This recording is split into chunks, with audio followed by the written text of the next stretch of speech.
Introdução. Aspas. Se fosseis bons, teríeis sempre convosco a palavra de Deus, Jesus. Por palavra de Deus tinham, nos tempos proféticos, a comunicabilidade dos anjos, espíritos ou almas, cujo mistério é advertir, ilustrar e consolar. Confundir a ação dos santos espíritos mensageiros com o Espírito Santo, terça parte de Deus, produto das adulterações clérico-religiosistas, isso é obra de muita ignorância ou recalcada má-fé. Aspas. Vós que recebestes a lei por ministério dos anjos e não a guardastes. Atos, capítulo 7. Moisés recebeu a lei de Deus, o código de conduta por cima do qual ninguém jamais passará por via mediúnica. Não existem milagres nem mistérios na ordem divina, e sim o trabalho da mensageria divina, dos santos espíritos, que obedecem ao comando das direções planetárias, dos Cristos e seus imediatos. Aspas. Daqui em diante vereis o céu aberto e os anjos de Deus subindo e descendo sobre o Filho do Homem, Jesus.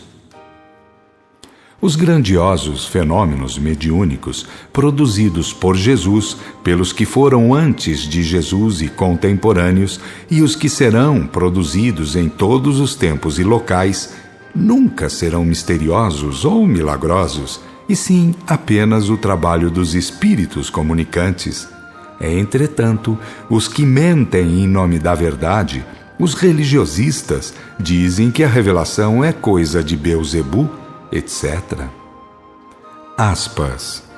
Duros de cerviz e incircuncisos de coração e ouvidos, vós sempre resistis ao Espírito Santo, sois como vossos pais. Atos, capítulo 7.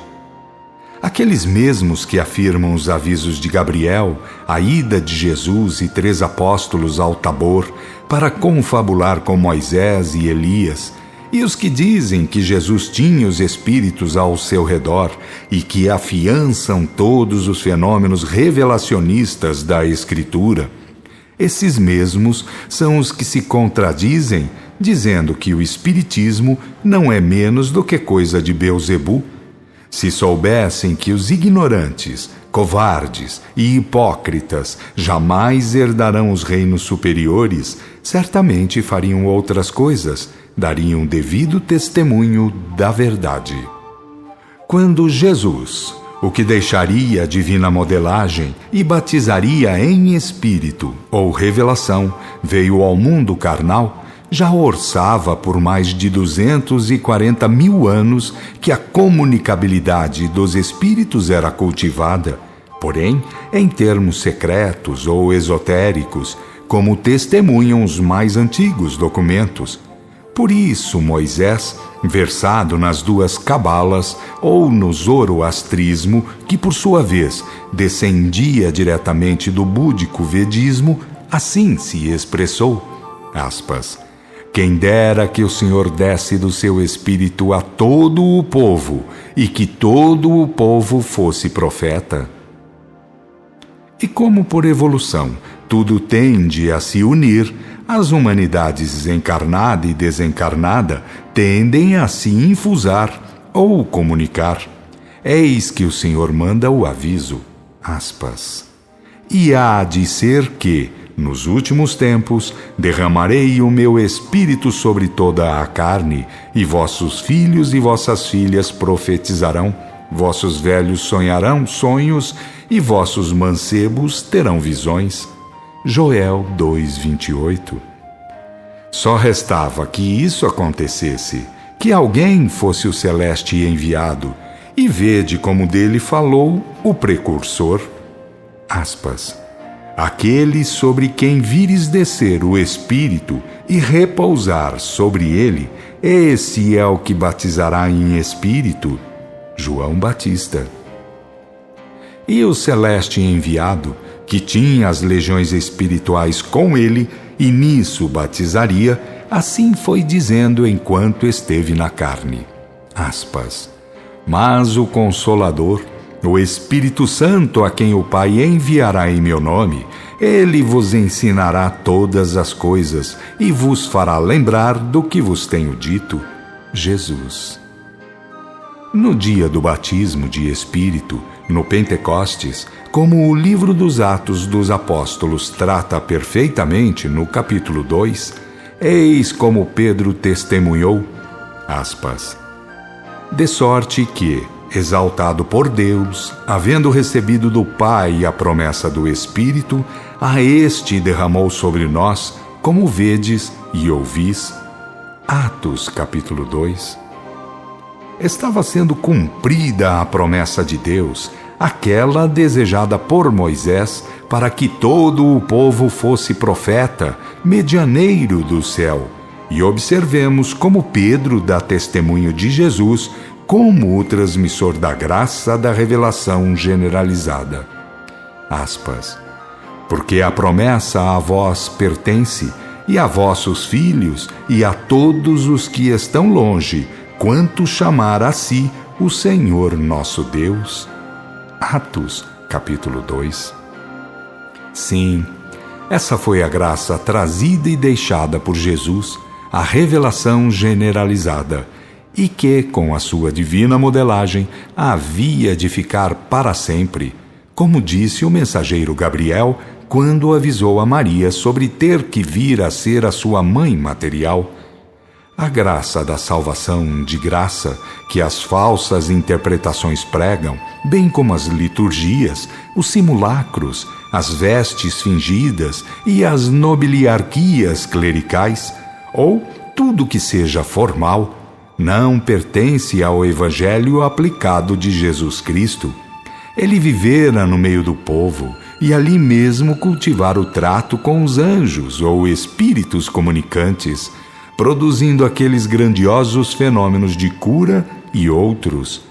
E se Roma, com o seu império em decadência, não tivesse aparecido para forjar sua igrejinha idólatra e sanguinária, atraiçoando a excelsa doutrina do caminho, 20 séculos depois, nós não precisaríamos estar aqui a dizer isto, nem a humanidade estaria à beira do dilúvio de fogo. Isso tudo de materialismo e brutalidade que por aí está, filho da ignorância das coisas do Espírito, filho da traição romana contra a revelação generalizada pelo Cristo. Por que não se repetem nas igrejas clericalizadas e idólatras aqueles fenômenos de que tratam os capítulos 1, 2, 4, 7, 10 e 19 do livro dos Atos dos Apóstolos? Por que nessas igrejas formulistas e formalistas não se repetem aqueles acontecimentos de que Paulo trata nos capítulos 12, 13 e 14 da primeira carta aos Coríntios? Não percebe os deturpadores ou mistificadores romanos e derivados que, fabricando e impondo a blasfêmia contra a revelação generalizada pelo Cristo, tudo encaminham à ignorância e à brutalidade? Não percebem que as coisas estariam em condições divinamente boas se tivessem deixado tudo como Jesus deixou, com a revelação em pleno funcionamento, advertindo, ilustrando e consolando as gentes? Vamos dizer então que tudo isso está consumado, que as profecias apocalípticas sobre a besta corruptora deviam ser cumpridas e foram.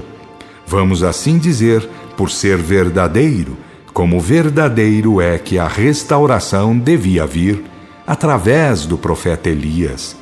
E vamos dizer que, assim como no tempo dos profetas e do Cristo, os donos da maquinola clerical, com suas mentiras e seus interesses criados, suas articulações político-econômicas, de livro sagrado em punho, saíam a campo a fim de perseguir, judiar, massacrar, degolar e crucificar os arautos da verdade, assim mesmo o fazem agora. É o imperativo da ignorância e da má-fé muito mais de má fé do que de ignorância.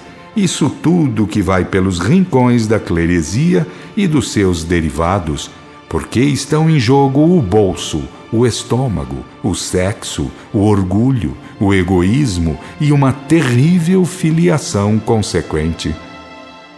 Sim, é muito fácil viver falando no céu e em nome do céu, enquanto vão trilhando e fazendo trilhar os caminhos do inferno, da blasfêmia contra as leis de Deus e o testemunho dos arautos da verdade, testemunhos dados através de obras e não de formalismos idólatras ou discursozinhos histéricos e mentirosos, desses que gozam de fartura nos ambientes ditos reformistas, onde tudo é conversa, muita conversa, porque dizem que os arautos da verdade produziam atos que os testemunhavam como delegados do céu na terra, enquanto eles mesmos, os fabricantes de discursos histéricos, com seus discursos vazios, vão ganhando a vida material e complicando a vida espiritual, deles mesmos e dos infelizes que os acreditam.